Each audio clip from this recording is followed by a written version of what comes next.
నమస్కారం. ప్రేక్షకులందరికీ శుభోదయం.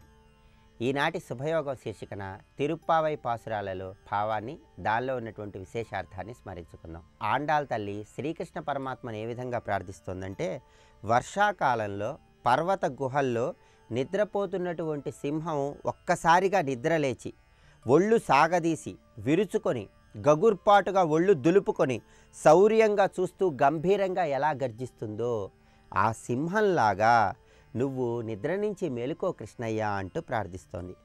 అతసీ పుష్పంలాగా నిగనిగ మెరుస్తున్నటువంటి ఓ కృష్ణ పరమాత్మ నిద్ర నుంచి మేలుకొని మమ్మల్ని అనుగ్రహించు అంటూ ప్రార్థిస్తోంది.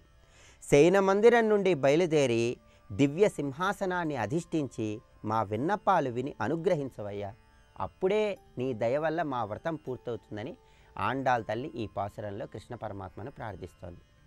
మరి ఈ పాసురంలో ఉన్నటువంటి విశేషార్థం ఏంటి? ఆండాళ్ తల్లి మనందరికీ ఏం సందేశం ఇస్తోందంటే, వేరే దారి లేక నీ దగ్గరకు వచ్చి నీ సన్నిధి చేరి నీ దగ్గర పడి ఉన్నాం స్వామి అంటూ గోపికలు ప్రార్థిస్తే స్వామివారికి బాధ కలిగింది. నా వాళ్ళయ్యుండి వేరే దారి లేని వాళ్ళని అనుకుంటున్నారేంటి? అది చాలా తప్పు కదా.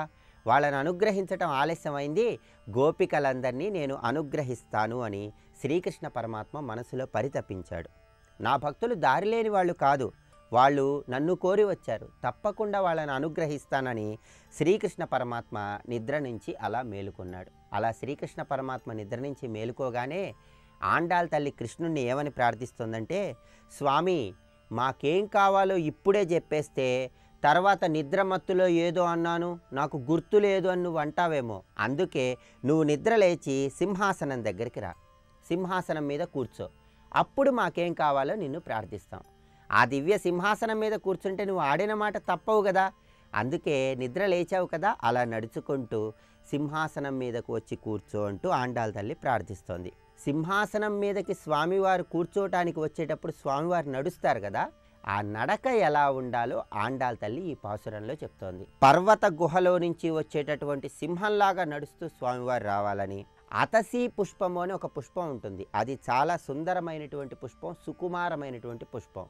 ఆ అతసీ పుష్పం లాంటి సుకుమారంతో స్వామివారు రావాలని ఆండాళ్ తల్లి ప్రార్థిస్తోంది. అంటే అతసీ పుష్పంలో సౌందర్యం ఉంది, గాంభీర్యం లేదు.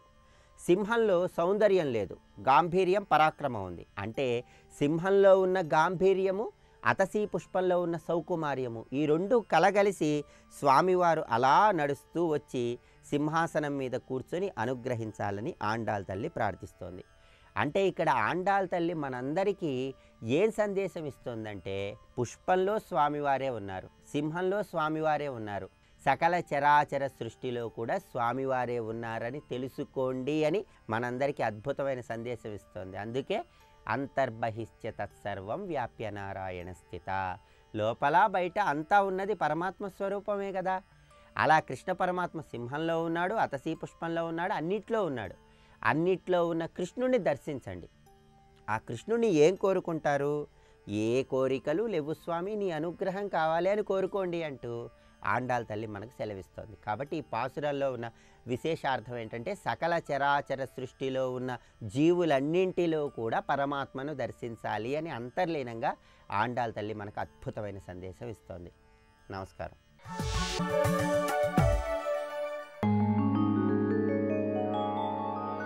हिरण्यवर्णां हरिणीं सुवर्णरजतस्रजां चन्द्रां हिरण्मयीं लक्ष्मीं जातवेदो ममावह. ఇంద్రుడు దేవతల్లో ముఖ్యమైన వాడు కదా. ముఖ్యం అనే మాటకి పదం ఎక్కడి నుంచి వచ్చింది? ముఖం ముఖ్యం. దేవతలకు ముఖ్యుడవుడు ఇంద్రుడు, ఇప్పుడు ముఖస్థానీయుడు. ముఖం ముఖ్యం కదా, ముఖస్థానీయుడు ప్రధానమైన వాడు. కనుకే అగ్నిశ్చ మయింద్రశ్చమే వచ్చిందా, ముఖాదింద్రశ్చ అగ్నిశ్చ. చూడండి ఇక్కడ. కానీ దేవతలు ఎక్కడో బయట వస్తువులు కారు, ఈశ్వర శక్తి విశేషాలు నీ ఇంద్రియాలను నడుపుతూ ఉన్నాయి, వారిని దేవతలు అంటారు. ఇప్పుడు దేవతలను ఆరాధించడం ఎందుకో తెలిసిందా? నీకు సరిగ్గా పనిచేయడం కోసం. సూర్యుడు అనగానే గగనమండలం ఉన్నాడండి కాదు, నీ నేత్రంలో ఉన్నాడన్నాడు అక్షిపురుషుడు. ఎలాంటి విచారణ చేయాలి? ఇప్పుడు పురుష సూక్తం ఒక ప్రవచనం కాకుండా ఒకానొక పురుష యజ్ఞం. అందుకే దీని పురుషమేధం అని పేరు. పురుషమేధం అంటే ఈ సర్వము ఆ పరమ పురుషునికి త్యాగపూర్వకంగా సమర్పించుటయే పురుషమేధం. అలాగే జంతువుల్ని బలిచ్చుట అంటే నీలో పశు ప్రవృత్తిని హుతము చేయుట అని అర్థం. దేని యందు? జ్ఞానాగ్ని యందు. జ్ఞానాగ్ని యందు నీ అవిద్యారు పశు ప్రవృత్తిని హుతం చేసి, ఆ పశు ప్రవృత్తులు ఎన్ని రకాలుగా ఉన్నాయి? ఇంద్రియాలను అంటి పెట్టుకునేది ఒకటి, ప్రాణాలను అంటి పెట్టుకునేది ఒకటి, ఆలోచనలను అంటి పెట్టుకునేది ఒకటి, ఇన్ని రకాలుగా ఉంటాయి కనుకనే అశ్వములు, గోవులు, అజములు ఇవన్నీ చెప్పబడుతున్నాయి. ఇవన్నీ తీసుకొచ్చి జ్ఞానాగ్ని యందు హుతం చేయి. అది జ్ఞానాగ్ని సర్వకర్మాణి భస్మసాత్ కురుతే అర్జున. ఆ విషయం జ్ఞానాగ్ని దగ్ధ కర్మాణం తమాహు పండితం బుధాహ. ఇంత శాస్త్రములు అన్వయించుకుంటున్నాం కనుక ఈ చెప్పిన పశు విశేషనాదులు విచారణతో చేసుకోవలసిన మన అవిద్యారూపమైన వృత్తులని గురువిచ్చిన అనుగ్రహంతో విచారణతో రగిలిన జ్ఞానములో హుతం చెయ్యి. అది చెప్పాడు ఇక్కడ. గురువు చెప్పాడు జ్ఞానం, అది విచారణ చేయి, రగులుకుంటుంది. కానీ అలాగే పెట్టేశాడు అనుకోండి, నిప్పు పెట్టేస్తే లాభం లేదు, ఓదాలి, అగ్ని రావాలి, అప్పుడు నువ్వు ఏదైనా చేస్తావు. అంతే కదా, అగ్నిహోత్రంలో ముందు నిప్పు వేసావు, రగలద్దు. అలాగే గురువు శ్రవణం చేసినంత మాత్రాన నిప్పు పడూరుకుంటుంది. నువ్వు మననం చేయి, రగులుతుంది. ఆ రగిలిన దాంట్లో నీ యొక్క ఇంద్రియాభిమానములనే పశువులు హుతమవుతాయి. అప్పుడు మిగిలింది ఒకటే పరమపురుష జ్యోతి. ఆ యజ్ఞం వైపు మనం తీసుకెళ్తున్నాడు. ఇవన్నీ అది ఎప్పుడు వస్తుంది? సర్వం బ్రహ్మమయం అనే భావం నువ్వు తీసుకొచ్చేస్తే అజ్ఞాన రూపమైన పశుభావం అదే హుతమవుతుంది. ఇక్కడ అంత రమ్యమైన విషయం తెలుసుకుంటూ ఇప్పుడు ముఖాదింద్రశ్చాగ్నిశ్చ ప్రాణాత్ వాయురజాయత. ఈ భావం ప్రాణముల నుంచి వాయువు వచ్చింది. అంటే లోపల ప్రాణములు, బయట వాయువులు, ఈ రెండు ఈశ్వరుని ప్రాణములు. ఇప్పుడు తెలుసుకో. లేకపోతే ఇక్కడ ఉన్న ఏ ఒక్కరమైనా, లేక మనం గమనించకుండా తిరుగుతున్న బల్లులు, పిల్లులు అయినా ఇవి ప్రాణములు వాటంతటవి తెచ్చుకోగలవా? మనం మాత్రమే తెచ్చుకోగలమా? ఇంత విజ్ఞాన శాస్త్రం వృద్ధి చెందింది కదా, ప్రాణాన్ని ఎవరైనా ఉత్పత్తి చేయగలరా? ఈశ్వరుడిదే అది. కనుక ఈశ్వరుడు మనలో ప్రాణరూపముగా ఉన్నాడు, బయట వాయు రూపంగా ఉన్నాడు. బయట వాయువు, లోపలి ప్రాణము ఆయన ప్రాణం. అంటే లోపల నీ ప్రాణం ఎవరు తెలుసుకో. ఇంక నువ్వేమిటి ఇలా వెతుకుతూ ఉంటే ఇంకేం మిగలదు. ఈశాన ప్రాణద ప్రాణో జ్యేష్ఠ శ్రేష్ఠ ప్రజాపతి. అలా విష్ణు శాస్త్రం చదివితే ఒక్కొక్క వాక్యం దగ్గర మనస్సు కరిగిపోతుందండి. సామాన్య మనస్సు కాదు. అలా రోజు రొటీన్లో చదవలేం. మొత్తం చదివేటప్పుడు ప్రతి పదం దగ్గర మనస్సు రమించలేదు. కానీ ఒక్కొక్కప్పుడు ఒక్కొక్క చోట ఆస్వాదించవచ్చు. కానీ భావం తెలుసుకోవాలి. ప్రాణములు ఇచ్చినవాడు ఆయన, ప్రాణములు ఆయనే. తీసేశాడు అనుకోండి, ఆయన తీసేశాడు, మనకేం బాధ. ఇలా అనుకుంటే ఎంత హాయిగా ఉంటుంది. అదే ప్రాణదాహ అనే మాటకి రెండు అర్థాలు చెప్పారు గురువుగారు. ప్రాణములు ఇచ్చువాడు, ప్రాణం దదాతి, ప్రాణం దహతి, తీసేస్తాడు కూడా ఆయనే. ప్రాణం ఆయన, ప్రాణం దదాతి, ప్రాణం దహతి, ప్రాణ ఈశాన ప్రాణదహ ప్రాణ. ప్రాణములు ఇచ్చువాడు, ప్రాణము రెండు లేవయ్యా, రెండు ఆయనే అన్నారు ఇక్కడ. ఇదే మళ్ళీ బ్రహ్మార్పణంలోకి వెళ్తున్నాం. మన శరీరంలో ప్రాణం, బయట వాయువు, ఈ రెండు మనకు కావాలి. బయట వాయువు లేకపోతే ఊపిరాగిపోతుంది. కనుక లోపల ప్రాణముగా, బయట వాయువులుగా ఉన్నది ఎవరు? నారాయణుడు. ఈ పురుష సూక్త అర్థం చేసుకుని ఒకరోజు పారాయణ చేసుకుని బయటికి రండి, గాలి తగిలింది. బయట గాలి తగిలిందంటే ఈ వాయువు ఎవరు? విష్ణువు ఊపిరి. అనగానే ఆ విష్ణువుకి ఎంత దగ్గరున్నామంటే, ఒక ప్రియమైన వ్యక్తికి దగ్గరికి వెళ్ళినప్పుడు వాడు ఊపిరి మనకు తగులుతూ ఉంటుంది. వాడు ఊపిరి తగిలినంత దగ్గరగా ఉన్నాం. మరి గాలి తగిలిందంటే, నారాయణుడు ఊపిరి తగిలిందంటే నారాయణుడికి ఎంత దగ్గరగా ఉన్నామని భావం కలుగుతుంది. ఆఖరికి నీ లోపల శ్వాసగా తిరుగుతున్న ప్రాణం పరిశీలిస్తే ఇది ఆయనేట, ఇంకెంత దగ్గరగా ఉన్నాం? దగ్గరగా లేవు, ఆయనే అయ్యున్నామని తర్వాత తెలుస్తుంది. ఇక్కడ ఆలోచించుకోండి, రమ్యమైన విశేషం. అందుకు ఒక్కొక్క శబ్దాన్ని అలా భావంలోకి తీసుకురావాలి. అప్పుడు నిజమైన పురుషమేధం అవుతుందండి. ఇక్కడ ప్రాణాద్వాయు రజాయత. నాభ్యా ఆసీత్ అంతరిక్షం. నాభి నుంచి అంతరిక్షం వచ్చింది. ఏమి పదం అండి! అంటే ఆ నాభిలో అంతరిక్షం అంటే, నాభి అంటే అది అంతరిక్షము. ఎందుకు అలా అన్నారు? ఇక్కడ మీరు గమనించేటప్పుడు ఇంద్రుడు, అగ్ని ఇవన్నీ భగవద్విభూతులు కనుక వాటిని బ్రహ్మముగా ఉపాసించాలి. నమస్తే వాయో త్వమేవ ప్రత్యక్షం బ్రహ్మాసి. వాయుదేవత ఉపాసన అనేది చాలా ప్రధానమండి. యోగ రూపంలో దీన్ని ముఖ్య ప్రాణ ఉపాసన అంటారు. వాయువుని త్వమేవ ప్రత్యక్షం బ్రహ్మాసి, నువ్వు మాకు కనబడుతున్న బ్రహ్మము. ఇంద్రియాలు గోచరంగాని బ్రహ్మము ఒకడు ఉన్నాడు. మాకు కనబడుతున్న బ్రహ్మ విరాట్ రూపంలో, వాయు రూపంగా ఉన్నాడు, ఆదిత్య రూపంగా ఉన్నాడు. వీరంతా కనబడుతున్న బ్రహ్మము. అంతా వాడే అయినప్పుడు ఆ మహాంబుధులు, అవనీజంబులు అంతా రామమైన ఎగిరి గంతేస్తారు. అలాగా ఇక్కడ భావన చేయమంటున్నాడు. త్వమేవ ప్రత్యక్షం బ్రహ్మాసి. వాయువుని అలా అన్నారు. మరి అంత బలం వాయువు. ప్రాణం వాయువు బలంట. అది వాయువుకు మరి పేరు మహాబలుడు. అందుకే వాయుపుత్రుడే బలంగా ఉంటాడు, వాయువు నుంచి వచ్చిన వాడే. అర్థం చేసుకోండి ఇక్కడ. అది వాయుపాసన అనేది ఉపాసన మార్గంలో చాలా గొప్పది. ఎంత లోతైన భావాలతో ఉంటుందండి మనంతా. కానీ త్వమేవ ప్రత్యక్షం బ్రహ్మాసి అని వాయువుని అంటున్నాం. ఇప్పుడు నాభి అంటే అర్థం ఏమిటి? ఒక పదం మనం అనేస్తున్నాం కానీ దానికి వెంటనే మనకు వ్యవహారంలోని అర్థం, కానీ ఆ పదం ఎలా పుట్టిందో చూడాలి. నభ్నాతి బధ్నాతి అనేన ఇది నాభి అన్నారు. ఏమి రమ్యమైన మాట. అన్నీ ఒక చోట ఉంటే వాటన్నిటిని కలిపి ఒక చోట పట్టుకు బంధించేదాన్ని నాభి అనాలట. అలా మన శరీరంలో నాభి కూడలి స్థానం, సమస్త నాడీ మండలములకు కూడలి స్థానం కనుకనే గర్భస్థంగా ఉన్నప్పుడు కూడా శరీరం మొత్తానికి కావలసింది దాని నుంచి అందుకున్నాం. కత్తిరించిన శరీరానికి నాభిస్థానం అది. అందుకే అక్కడ గుచ్చితే శరీరం అనేక చోట్ల కప్పలను వస్తాయి మనకి. నాభిస్థానం అంత ముఖ్యం. అది శబ్దాదుల ఉత్పత్తి స్థానం కూడా నాభి అనే చెప్తారు ప్రధానం. ఇది మూలాధారం దగ్గర అవ్యక్తం, నాభి దగ్గర వ్యక్త రూపం తీసుకుంటుంది. ఇది ఎలాంటిదంటే మూలాధారం దగ్గర విత్తనంలాగుంటే నాభి దగ్గర మొలకలా ఉంటుందండి. ఇక్కడ అది వ్యక్తస్థానం, అందుకే నాభికి అంత ప్రాధాన్యం ఉన్నది. అంతరిక్షం భగవానుడికి నాభిస్థానం అన్నాడు ఇక్కడ. అలాగే నీ నాభిలో నీ శరీరంలో ఉన్న జ్యోతిర్మండలములన్నిటికీ నాభి కేంద్రం అది. అది ఎలాంటిదంటే నభ్నాతి బధ్నాతి. అంతరిక్షంలో అనేక గ్రహాలు నక్షత్రాలు ఉన్నాయి లేదా, వాటన్నిటి కట్టిపట్టి ఉంచుతోంది అంతరిక్షం. అందుకే దానికి నాభిస్థానం అని చెప్పారు ఇక్కడ. పద్మనాభుడు, పద్మం అంటే వికసించిన సృష్టి, నాభి అంటే కేంద్రం.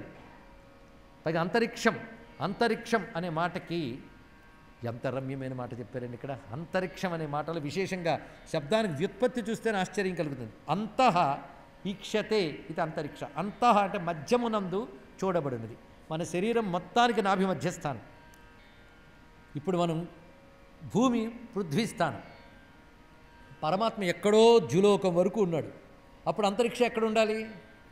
నాభిస్థానం ఉండాలి. కనుక అంతరిక్షం అంతా నాభిస్థానంలో ఉంది. ఏమి రమ్యమైన భావన చేశారు ఇక్కడ. అంతరిక్షం యొక్క నాభిస్థానం అంటే సమస్త జ్యోతిర్మండలాలని పట్టుపట్టి బంధించేది.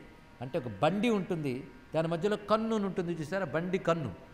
అలా మొత్తం వృత్తానికి బండి కన్ను ఎలాంటిదో మొత్తం అంతరిక్షమునకు పరమాత్మ అటువంటి వాడు, నాభిస్థానం వంటి వాడు. నాభ్యా ఆసీత్ అంతరిక్షం శీర్ష్ణౌ ద్యౌ సమవర్తత. అని శీర్షం ద్యులోకం అంటే అంతరిక్షం కంటే పైన ఉండేటువంటి దేవతల ప్లేన్ అది. వాళ్ళు ఈ విశ్వాన్నంతటి జాగ్రత్త చూసుకునే వాళ్ళు. అందుకే దాని పేరు ద్యులోకం. శీర్ష్ణౌ ద్యౌ సమవర్తత. పద్భ్యాం భూమి, పదములు భూమి, ఇవన్నీ గమనించి. పద్భ్యాం భూమి దిశ శ్రోత్రాత్, చెవుల నుంచి దిక్కులు ఏర్పడ్డాయన్నాడు. ఎందుకంటే ఎటు నువ్వు అరిచినా ఏదో దిక్కు కలుగుతుంది. దిక్కులన్నీ ఆయన చెవులే. ఎంత బాగుందండి గొప్ప భావం. అంటే ఆయన చెవిని ఎవడు కప్పలేడు, దిక్కులను ఎవడు కప్పగలడు. అందుకే దిగ్దేవతలు చెవులకు అధిదేవతలు, అది కూడా తెలుసుకోవాల్సింది. శ్రోత్రేంద్రియాన్ని దిగ్దేవతలు అధిదేవతలట. అందుకే ఇక్కడ శ్రోత్రాత్ దిశ తథా లోకాగమ కల్పయన్, ఆ విధంగా అన్ని లోకములు ఏర్పాటు చేశాడు అన్నాడు. అంటే మౌలికమైనవి ఇంతవరకు చెప్పబడింది. ఫండమెంటల్ ఎనర్జీస్, సూర్యుడు, చంద్రుడు, ఇంద్రుడు, అగ్ని, వాయువు, అదేవిధంగా అంతరిక్షము, ద్యులోకము, భూలోకము, దిశలు, ఇవి ప్రధానమైనవి. తథాలోకాకంగా కల్పయన్, వీటితోనే బ్రహ్మాండములన్నీ చేశాడు. కానీ అంటే ప్రతి బ్రహ్మాండంలో ఉన్న వస్తువులు ఇవే అనమాట. అది చెప్పండి. తథాలోకాగం అకల్పయన్ అని చెప్పాం కదా. అటువంటి పరమ పురుషుణ్ణి తెలుసుకుంటున్నాం. వాడెవడు? ఎవడు విరాట్ పురుషుడు, ఎవడు యజ్ఞ పురుషుడు, ఎవడు అంతర్యామ పురుషుడు, ఎవడు వీటన్నిటికీ అతీతుడో వాడిని ఇప్పటి వరకు చెప్పిన సూక్తముల ద్వారా తెలుసుకుంటున్నాను. వేద ఎవరు? నేను. నేనంటే ఎవరు? ఎవడు ఇంతవరకు అధ్యయనం చేశాడు వాడు. వాడు తెలుసుకుంటున్నాడు. ఎవరిని తెలుసుకుంటున్నాడు? ఇదంతా పరమపురుషుడే అని తెలుసుకుంటున్నాడు. సర్వం శ్రీ మహాలక్ష్మి చరణారవిందార్పణమస్తు. స్వస్తి.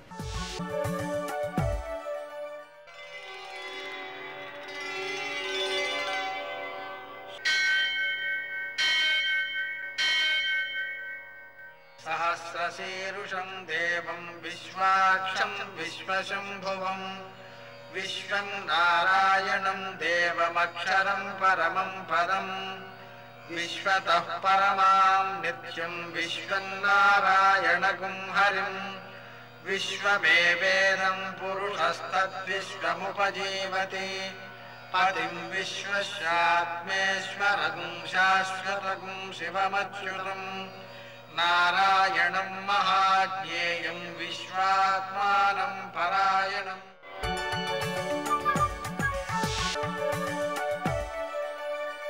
సూర్యశౌర్యమథేందురింద్రపదవీ సన్మంగళం మంగళం. మృత్యుంజయాయ రుద్రాయ నీలకంఠాయ శంభవే అమృతేశాయ శర్వాయ మహాదేవాయ తే నమః. నేటి కాలమాన విశేషాలను గమనిద్దాం.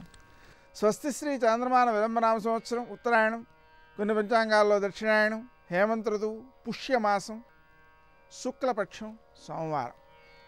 సూర్యోదయం 6:52, సూర్యాస్తమయం 5:52. తిథి పాడ్యం ఉదయం 9:18 వరకు, నక్షత్రం ఉత్తరాషాఢ రాత్రి 8:36 వరకు, వర్జం రాత్రి 1:06 నుంచి 2:55 వరకు, దుర్ముహూర్తం మధ్యాహ్నం 12:44 నుంచి 1:25 వరకు, మరల మధ్యాహ్నం 2:56 నుంచి 3:40 వరకు, అమృతకాలం మధ్యాహ్నం 1:26 నుంచి 3:13 వరకు, రాహుకాలం సోమవారం కాబట్టి ఉదయం 7:30 నుంచి 9 గంటల వరకు, అష్టకవర్గ రీత్యా శుభప్రదమైన సమయం ఉదయం 7 గంటలకి. నేటి విశేషం ధనుర్మాసంలో 22వ శుభదివసం.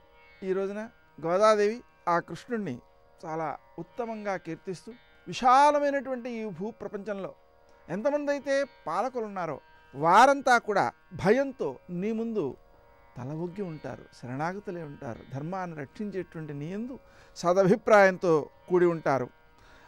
మేము కూడా అభిమానాన్ని విడిచి వచ్చి నిన్ను శరణు పెడుతున్నాం, మమ్మల్ని కాపాడు, మా ధర్మాన్ని కాపాడు, మా వ్రతాచరణకి నీవు సహకారాన్ని అందించు. నీ యొక్క అనుగ్రహంతోనే ధర్మాచరణ సక్రమంగా సాగుతుంది. ఎందువలన అంటే భగవంతుని యొక్క అనుగ్రహం లేకుండా ధర్మమందు దృష్టి ఏర్పడడం కూడా చాలా కష్టం. అందుకని నీ యొక్క అనుగ్రహంతో మాకేం కావాలి అంటే ధర్మాచరణ యందు సద్బుద్ధి కావాలి, వ్రతాచరణ యందు పట్టుదల కావాలి, ఆ వ్రతాచరణలో నీ యొక్క సహకారం కావాలి. అలా అన్ని విధాలా నిన్నే శరణ పెడుతున్నాం, మమ్మల్ని కాపాడు అని ప్రార్థిస్తోంది. విశేషించి సోమవారం రోజున మనం శంకరుణ్ణి ఆరాధించుకోవడం ద్వారా, చంద్రుణ్ణి ఆరాధించుకోవడం ద్వారా చక్కగా ఆ శంకరుని యొక్క అనుగ్రహంతో మానసిక శారీరక ఆరోగ్యాలను, చంద్రుని యొక్క అనుగ్రహంతో చక్కని ఆలోచన శక్తిని, సరైన నిర్ణయాలను తీసుకునేటువంటి శక్తిని కూడా పొందగలుగుతాం. ఆ మృత్యుంజయుణ్ణి ఆరాధించడం ద్వారా అపమృత్యు దోషాలు కూడా తొలగిపోతుంటాయి. నేటి ఆణిముత్యాలు.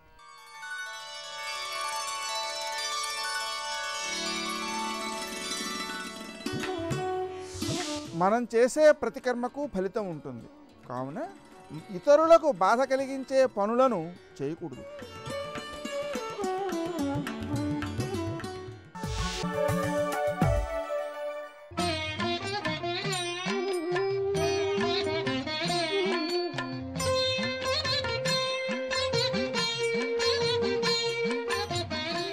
ఓం నమో నారాయణాయ, ఓం నమఃశివాయ, శ్రీమాత్రే నమః. గోదాదేవి తన పాసురాలలో స్వామివారిని ధ్యానం చేసేటువంటి విధి విధానాన్ని గురించి తెలియజేస్తూ సామీప్య, సాయుజ్య, సాదృశ్య దశలతో మన మనస్సు ఎప్పుడూ కూడాను పవిత్రంగా ఉంచుకొని స్వామిని గనక ధ్యానం చేసినట్లయితే త్వరగా ముక్తిని సాధించడానికి ఆస్కారం ఉంటుంది.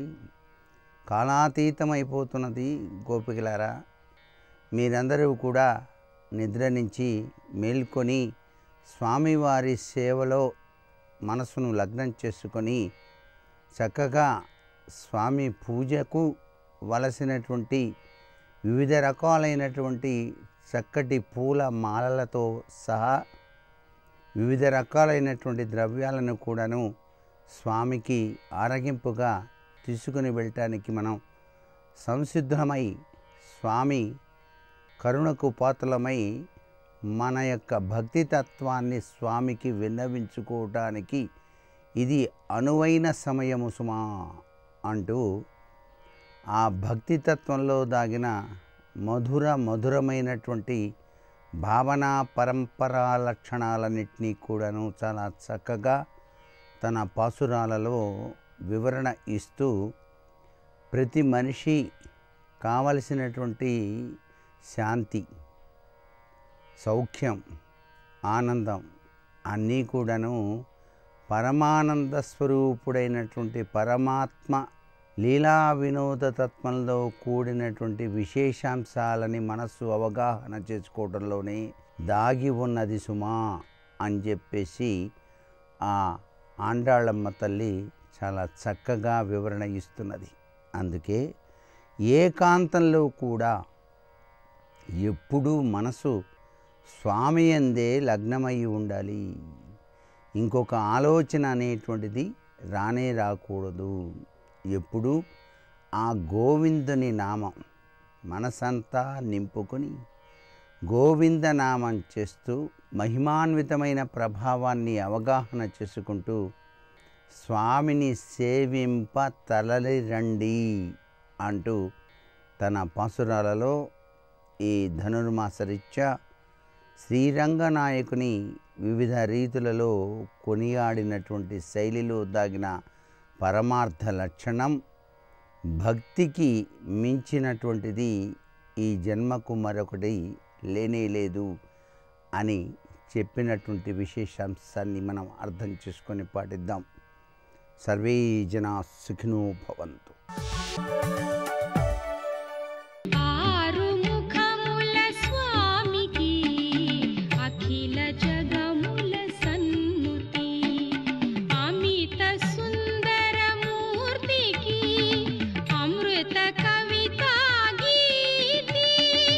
సుబ్రహ్మణ్య ఆరాధనం గురించి మహాస్వామి చెప్తుండేవారు. సుబ్రహ్మణ్య ఆరాధనలో మహాస్వామి దిట్ట. అసలు ఆయన సన్యాసాశ్రమ స్వీకారం కుమారకోష్టంలోనే జరిగింది. అక్కడ స్నానమే చిట్ట చివరి స్నానం బ్రహ్మచారిగా. కాబట్టి ఆ సుబ్రహ్మణ్యారాధన చేసేటటువంటి వాళ్ళకి లోపల దేవతలు మాత్రమే ఉంటారు, రాక్షస గణములు ఉండవు.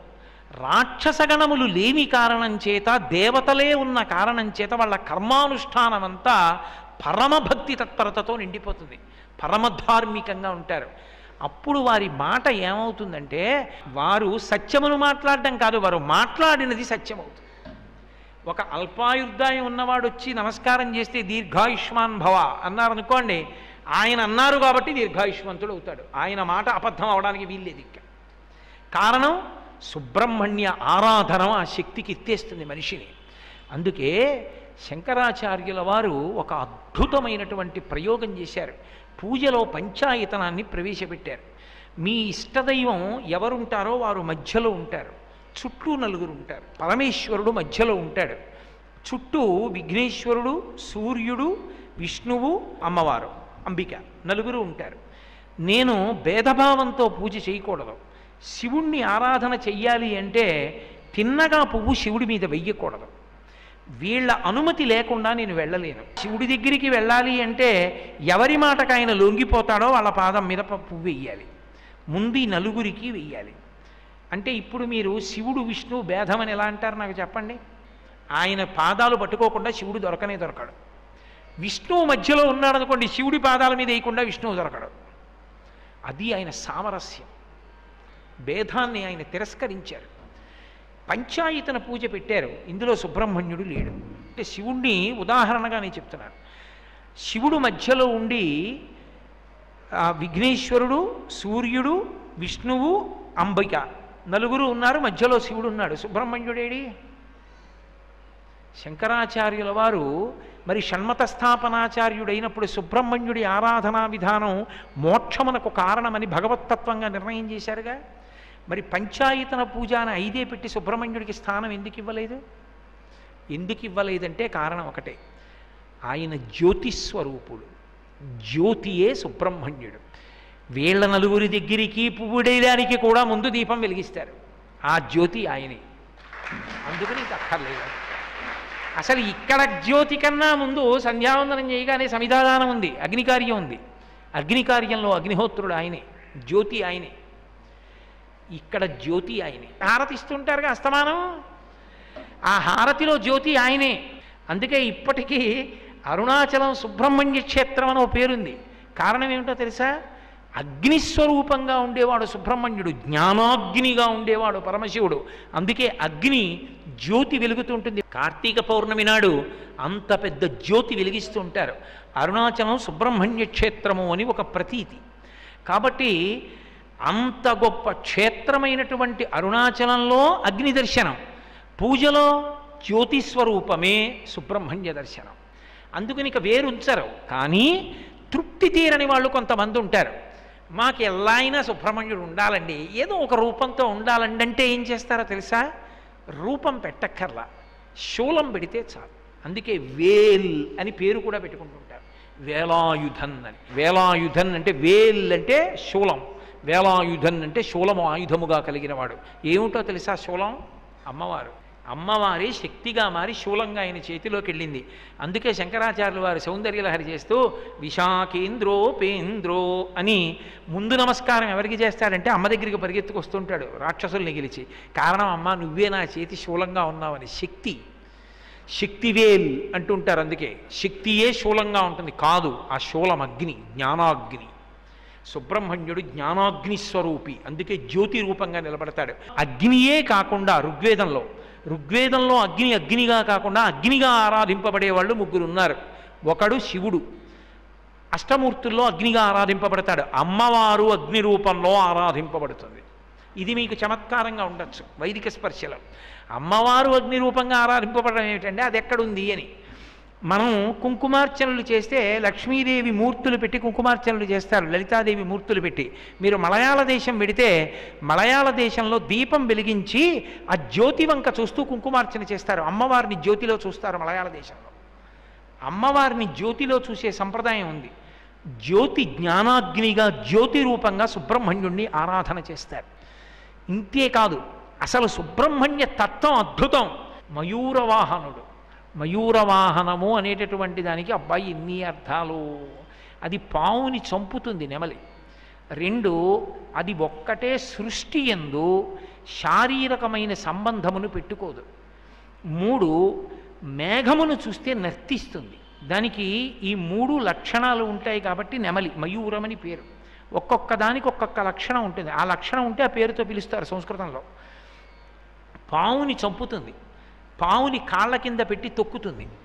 పావుని చంపడం అన్న మాటకు అర్థం ఏమిటంటే, పావు వేదాంత శాస్త్రంలో దేనికి గుర్తు అంటే మృత్యువునకు గుర్తు, ఊర్ధ్వముఖ చలనమునకు గుర్తు. 2, ఒకటి విరుద్ధ ప్రక్రియ, ఒకటి సమర్థ ప్రక్రియ. అందుకే మీరు చూడండి, దేవతలందరూ నాగయజ్ఞోపవీతధారిణం అని నాగయజ్ఞోపవీతం వేసుకుంటారు, పావుని యజ్ఞోపవీతంగా వేసుకుంటారు. నాగాభరణములని పావుల్ని చుట్టుకుంటారు. మీరు వెంకటేశ్వర స్వామి వారిని చూస్తే 7 కొండల మీద నాగాభరణాలు పెట్టుకుని ఉంటాడు. ఎందుకు నాగాభరణం పెట్టుకుంటారంటే, పాము మృత్యువునకు సంకేతం ఒకటి, పాము ఊర్ధ్వముఖ చలనానికి సంకేతం ఒకటి, పైకి వెళ్ళి భగవంతుణ్ణి కలవడానికి గుర్తు. అందుకే మూలాధారంలో చుట్టుకుని పాముగా పడుకుంటుంది, సుబ్రహ్మణ్యుడు పాము రూపంలో ఉంటాడు అని. సరే, అందుచేత మయూరవాహనము అన్నదానికి గుర్తు ఏంటంటే మృత్యువునికి మృత్యు, ఆయనని నమ్ముకున్నవాడి ఆఖరి చావు ఇదే. అంటే ఈ శరీరమే ఆఖరిసారి చచ్చిపోతుంది, ఇక చావడానికి మళ్ళీ పుట్టదు. అంటే మోక్షం ఇవ్వగలిగిన వాడు పావుని చంపే నెమలి మీద ఉంటాడు. నెమలికి భౌతిక సంపర్కం లేదు. నెమలి మేఘాన్ని చూసినప్పుడు వర్షం వచ్చే ముందు మగనెమలి నృత్యం చేస్తుంది. నృత్యం చేస్తున్నప్పుడు దాని కంటి వెంట ఆనంద ధార పడుతుంది. ఆడనెమలి దాని చుట్టూ తిరిగి అది కింద పడేటప్పుడు కింద పడకుండా నోరు పెట్టి పట్టుకుంటుంది, పట్టుకుని మింగుతుంది. మింగితే గర్భధారణ చేస్తుంది తప్ప భౌతిక సంపర్కం లేదు. నేను సుబ్రహ్మణ్యుణ్ణి, ఎప్పుడు బ్రహ్మజ్ఞానమునందు రమిస్తూ ఉంటాను, భౌతిక సంపర్కము లేనివాడిని. ఆచారం మారాలి అంటే వేదం ఓ మాట చెప్పింది, శరీరమునకు ఇబ్బంది అయితే ఆచారం మారవచ్చని చెప్పింది, అవకాశం ఇచ్చింది. ఇక్కడ దక్షిణ దేశంలో శివుడికి అభిషేకం చేయాలంటే ఉత్తరీయం తీసి మొలక్కట్టుకుని అభిషేకం చేయొచ్చు.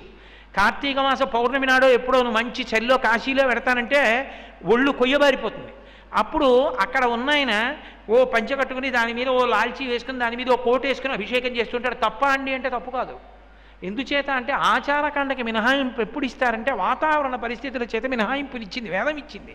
అందుకని ఆయనకి అసలు భౌతిక సంపర్కం లేదు. ఆడదాన్ని ఆడదని చూడ్డ అసలు ఎప్పుడు బ్రహ్మమునందు రమిస్తూ ఉంటాడు. అటువంటి వాడు కనుక మయూర వాహనం మీద ఉంటాడు. మబ్బు కనపడితే నృత్యం చేస్తుంది నెమలి. ఏది నల్ల మబ్బు? భక్తుడు, పరమభక్తుడైన వాడు కనపడితే తాను నృత్యం చేస్తాడు, తాను సంతోషపడిపోతాడు. అంతటి దయార్ద్ర హృదయుడు, అంతటి కారుణ్యమూర్తి. ఆయన కనబడితే భక్తుడు నాట్యం చేయడం కాదు, భక్తుడు కనబడితే ఆయన నాట్యం చేస్తాడు. అంతటి కరుణామూర్తి. ఇది చెప్పడానికి మయూరవాహనం మీద ఉంటాడు, కాలస్వరూపి ఆయన. అందుకే నెమలి మీద ఉంటాడు. నెమలికి పింఛం విప్పే అలవాటు ఉంటుంది, పింఛాన్ని ముడిచే అలవాటు ఉంటుంది. కాలము ఋతువులుగా విచ్చుకుంటుంది, 6 ఋతువులుగా విచ్చుకుంటుంది. అందుకని షడాననుడు 6 ముఖములతో ఉంటాడు. 6 ఋతువులుగా విచ్చుకోకపోతే జీవకోటికి సృష్టి స్థితి లయములు ఉండవు. మీరు చూస్తున్నారు కదా, చైత్ర వైశాఖ మాసములు వసంత ఋతువు, జ్యేష్ఠ ఆషాఢ మాసములు గ్రీష్మ ఋతువు, శ్రావణ భాద్రపద మాసములు వర్ష ఋతువు, ఆశ్వీజ కార్తీక మాసములు శరద్ ఋతువు, తరువాత వచ్చేటటువంటిది హేమంత ఋతువు, తర్వాత శిశిర ఋతువు, తర్వాత మళ్ళీ వసంత ఋతువు. 6 ఋతువులు తిరుగుతూ ఉంటాయి. ఈ ఋతువు మారకపోతే కాలంలో మాసముల యందు ఋతువు రాలేదనుకోండి, సృష్టి నిలబడదు. కాలస్వరూపంగా ఋతుధర్మంగా పోషిస్తాడు. ఋతు సుదర్శన కాల పరమిష్టి పరిగ్రహ అని విష్ణువుకి పేరు. ఋతురూపంగా మారాలి. ఋతురూపంగా అంటే వసంత ఋతువు వచ్చేటప్పటికి ఆహ్లాదంగా ఉండాలి, గ్రీష్మం వచ్చేటప్పటికి తాపం కలగాలి, విపరీతమైన వేడి పుట్టాలి, ఆ తరువాత వర్షం పడాలి, నామరూపాలు లేనివన్నీ నామరూపాలు అవ్వాలి. అప్పటి వరకు భూమిలో పడిపోయిన సీతాఫలం గింజ చెట్టు అవ్వాలి. వర్షం పడితే తప్ప నామరూపాత్మకంగా జగత్తు పెరగదు. మళ్ళీ ఆ తర్వాత వచ్చేటటువంటి ఋతువు శరదృతువు. శరదృతువులో పండు వెన్నెల కాయాలి. పండు వెన్నెల కాసి నేలంతా మిట్టపల్లాలు మళ్ళీ పైకి తేలాలి, నీరంతా కూడా స్వచ్ఛమైపోవాలి. అమ్మవారి ఆరాధనలు లోకంలో విశేషంగా జరగాలి. రాజులు యుద్ధాలకు వెళ్ళాలి. శారదాదేవిని ఉపాసన చేసి విద్యార్థులందరూ కూడా విద్యా సముపార్జన ప్రారంభం చెయ్యాలి. ఉపాసన చేసేటటువంటి వాళ్ళు అమ్మవారిని ఆరాధన చేసి ఉపాసనని మొదలు పెట్టాలి. అందుకే అటూ కాదు ఇటూ కాదు, మధ్యలో నక్షత్రంతో మొదలవుతాయి శారదా నవరాత్రులు. అంటే ఉపాసన ఎక్కడ అంటే ఋతువుని బట్టి కాలాన్ని బట్టి మొదలవుతుంది. దక్షిణాయనంలో శారదా నవరాత్రుల దగ్గర ఉపాసన మొదలవుతుంది. అక్కడ నవరాత్రులు మళ్ళీ ఉత్తరాయణ పుణ్యకాల ప్రవేశములకు ముందు వచ్చేటటువంటి వసంత నవరాత్రుల యందు పూర్తయిపోతుంది. అదొక చక్రం ఉపాసనలో. మళ్ళీ నవరాత్రి చక్రంగా తిరుగుతుంది. ఈ తిరిగేటప్పుడు ఈ ఋతుధర్మం ఆవిష్కరింపబడకపోతే అసలు మీకు ఉపాసన నడవదు, ఆంతరవృద్ధి ఉండదు, బయట వృద్ధి ఉండదు. మొక్కలు పెరగవు, కాయలు కాయవు, పళ్ళు పండవు, చల్లతనం ఉండదు, వెన్నెలు ఉండదు. ఎప్పుడూ ఎండే కాసేసింది అనుకోండి, నీళ్ళు ఎక్కడుంటాయి? ఆవిరైపోతాయి. 2 తప్ప 3వది లేదనుకోండి, మీరు ఎప్పుడు సంతోషంగా ఉంటారు? అందుకని శీతాకాలం వచ్చి చంద్రుడు బాగా ప్రకాశించాలి. చెట్లకు ఆకులు తమంత తాముగా రాలిపోతే తప్ప చీడాపీడా పోయి మళ్ళీ స్వచ్ఛమైన ఆకులు పెట్టుకోవడానికి ఉండదు. శిశిర ఋతువు రావాలి. వస్తే తప్ప అది వాటికి ఆహార కేంద్రం. అవి పుచ్చిపోతే చెట్టు పాడైపోతుంది. ఆకులు వదిలి ఆకులు పట్టుకుంటాయి. శిశిర ఋతువు. ఋతుధర్మాన్ని బట్టి ప్రకృతి మారిపోతూ ఉండాలి. కాలస్వరూపమంతా మారిపోతే మళ్ళీ సుబ్రహ్మణ్యుడైపోతాడు, నెమలి వాహనం మీద షడాననుడైపోతాడు. కాలతత్వము సుబ్రహ్మణ్యుడు, ఋతుధర్మము సుబ్రహ్మణ్యుడు, ప్రకృతి సుబ్రహ్మణ్యుడు, పరబ్రహ్మతత్వంగా మళ్ళీ షణ్మత స్థాపనాచార్యులై శంకరాచార్యులు వారు ఎందుకు కౌమారం తీసుకొచ్చారో చూస్తే పరబ్రహ్మతత్వంగా ఆవిష్కరింపబడతాడు. అలాగే అంత తేలికైన వాడు, అంత ఉదారుడు. అందుకే కావడికి మురిసిపోతాడు. తులామాసమని, తులా అంటే తక్కెడ. తక్కెడ దేనికి గుర్తు అంటే సమానత్వానికి గుర్తు. తక్కెడ ఎప్పుడు ఇలా పట్టుకుంటే ఒక పక్క ఒరిగిపోయింది అనుకోండి, 2 సమానంగా లేవు. 2 సమానం అయ్యే వరకు వేయడమో తీయడమో చేస్తూ ఉంటారు. 2 సమానంగా ఉంటే తుల. 2 సమానంగా ఉండడం అంటే జ్ఞానం. తులామాసమునందు సుబ్రహ్మణ్యుడికి సంబంధించిన ఉత్సవాలు ఉంటాయి. సర్వం శ్రీ ఉమామహేశ్వర పరబ్రహ్మార్పణమస్తు. స్వస్తి.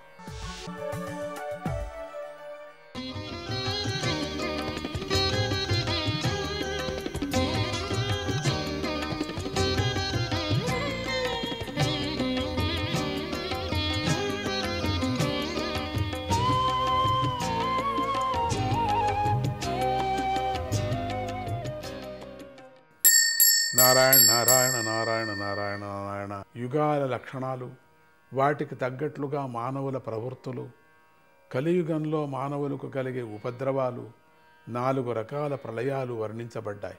ప్రాకృతికి అంటే ప్రకృతి నుండి మహత్తత్వం మొదలైనవి ప్రకటమవటము. నైమిత్తికి అంటే పుణ్యపాపాలను బట్టి లభించేటువంటి జన్మ. నిత్య అంటే ప్రతిక్షణము దేహము నశించి పుడుతూనే ఉంది. ఈ విషయాలను ఈ 12వ స్కందంలో మనం తెలుసుకున్నాం. రాజర్షి బుద్ధిశాలి అయినటువంటి పరీక్షిత్తు దేహాన్ని విడిచిపెట్టటము, వేదశాఖల విభాగము, మార్కండేయ మహర్షి యొక్క పవిత్ర గాథ, విరాట్ పురుషుడు యొక్క అంగోపాంగాల స్వరూపము, ప్రాణులలో అంతర్యామైనటువంటి సూర్యుని గణాల గురించి వర్ణించబడ్డాయి. ఈ విధంగా మీరు ఇక్కడ నన్ను ప్రశ్నించిన విషయాన్ని ఈ విధంగా మీకు చెప్పాను. ఈ సందర్భంలో భగవంతుడు లీలకై స్వీకరించిన అవతారాలు, చేసినటువంటి లీలలు కులంకుషంగా ఈ పురాణంలో వర్ణించబడ్డాయి. మనిషి పడిపోయినప్పుడు, జారినప్పుడు, బాధను పొందినప్పుడు, లేదా తుమ్ము వచ్చి స్పృహ కోల్పోయినప్పుడు హరయే నమః అని బిగ్గరంగా ఉచ్చరించాలి. అందుకని అట్లా ఏమనాలా అని చెప్పుకొని వచ్చారు ఇక్కడ. హరయే నమః అనాల, లేకపోతే కృష్ణ కృష్ణ కృష్ణ కృష్ణ కృష్ణ కృష్ణ కృష్ణ కృష్ణ అనాల. మనమేమనం. హరయే నమః తుమ్మినప్పుడు తక్షణం చెప్పాల, బిగ్గరంగా ఉచ్చరించాలట. అందుకనే తుమ్ము వచ్చినప్పుడు పరమాత్ముని స్మరణ చేయాల. ఆవలింతలు వచ్చినప్పుడు కూడా హాయ్ కృష్ణ కృష్ణ కృష్ణ కృష్ణ కృష్ణ కృష్ణ అనాలి. అట్లా ఎవరు హరయే నమః అని ఎవరంటారో అలా చేసిన వాడు సకల పాపాల నుండి విముక్తుడవుతాడు. ఎంత చిన్నది చూడండి. ఎందుకంటే అవినాశి అయిన శ్రీహరిని కీర్తించిన, ఆయన మహిమను శ్రవణం చేసిన, ఆయన చిత్తంలోకి ప్రవేశించి మానవులు ఆపదలను సూర్యుడి చీకటి తొలగించినట్లుగా, పెద్ద గాలి మేఘాన్ని చెదరగొట్టినట్లుగా నిశ్శేషంగా నాశనం చేస్తాడు. తుమ్ము వచ్చినప్పుడు ఏమీ కనపడదు, ఏది జ్ఞాపకం ఉండదు. ఆ క్షణము ప్రాణంతో పోరాడుతుంటాడు. ఆ టైంలో కృష్ణ హరయే హరిహరి నారాయణ హరయే నమః అంటుండాల.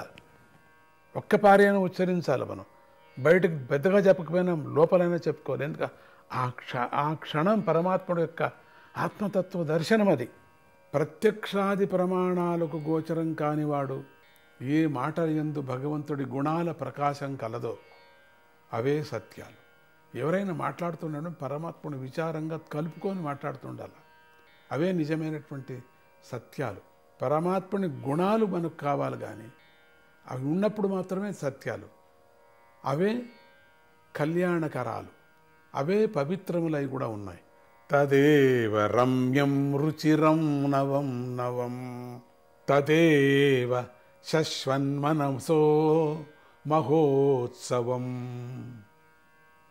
తదేవ శోకార్ణవ శోషణం నృణాం యదుత్తమ శ్లోక యశోను గీయతే. ఏ పలుకు ద్వారా ఉత్తమమైన కీర్తి గల భగవంతుడి కీర్తి నిరంతరంగా గానం చేయబడుతుందో ఆ పలుకే నిత్య నూతనంగా రమ్యము ప్రీతికరమై ఉంది. అదే నిత్యము. మనస్సుకు గొప్ప ఉత్సవం కూడా అవుతుంది. అది వినటానికి బాగా ఉంటుంది. అది బోరు అనేది ఉండదు మనకు. ఆ వాక్కుతోనే మానవుల యొక్క శోకమనే సముద్రం ఎండిపోతుంది. నీకు దుఃఖం ఎండిపోవాలంటే మంచి మంచి మాటలు పరమాత్ముడిది అప్పుడప్పుడు వింటుండాలా. మానవుడు జీవోన్ముక్తుడవుతాడు అని చెప్పారు. వాక్కు రకరకాల అలంకారాది గుణాలు గలది అయినా కూడా జగత్తును పావనం చేసే శ్రీహరి యొక్క కీర్తిని పలుకకపోతే కాకతీర్థమే అవుతుందని చెప్పుకొని వచ్చారు. చూడండి, కాకులకు ఉచ్చేష్టము వేసే తీర్థాన్ని హంసలు సేవించవు. ఉచ్ఛిష్టము వేసేటువంటి తీర్థం. భోగపారాయణులు సేవించే స్థానాన్ని జ్ఞానులు కన్నెత్తి కూడా చూడరు. ఎక్కడైతే భగవంతుడైనటువంటి శ్రీహరి కీర్తించబడతాడో స్వచ్ఛమైన హృదయం గల సత్పురుషులు అక్కడ మాత్రమే ఉంటారు.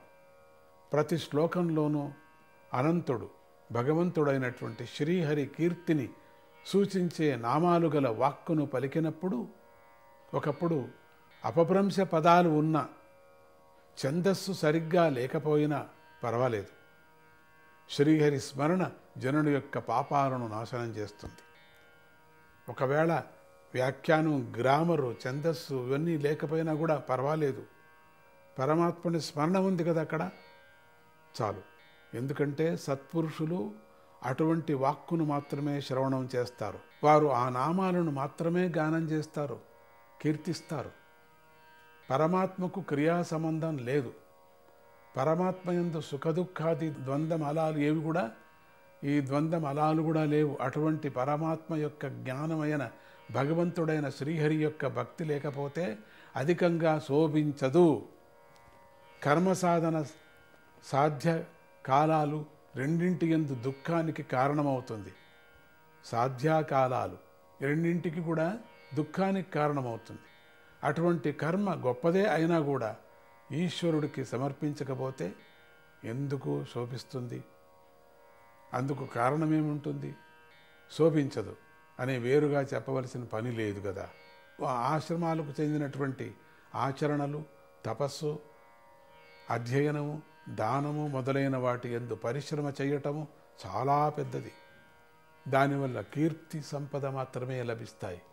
కానీ శ్రీహరి యొక్క గుణాలను కీర్తించటము, శ్రవణము చేయటము, స్మరించటము మొదలైన వాటి చేత లక్ష్మీపతి యొక్క పద్మాల వంటి పాదాల మరిచిపోకుండా ఉండటము జరుగుతుంది. శ్రీకృష్ణుడి పద్మాల వంటి పాదాలను మరిచిపోకోకుండా ఉండటం చేత అశుభాలు నశించి శాంతి, అంతఃకరణ శుద్ధి, పరమాత్మయందు భక్తి, వైరాగ్యము, ఆత్మజ్ఞానము, పరోక్షానుభవం కూడా విస్తరిల్లుతాయి. నిరంతరమైన భక్తి గల మీరు గొప్ప అదృష్టవంతులు. ఎందుకంటే మీరు సకల ప్రాణులు అంతర్యామి జగన్నాథుడైనటువంటి నారాయణ దేవుణ్ణి చిత్తంతో ప్రవేశపెట్టి మీరందరూ భజిస్తున్నారు. నారాయణ నారాయణ నారాయణ నారాయణ.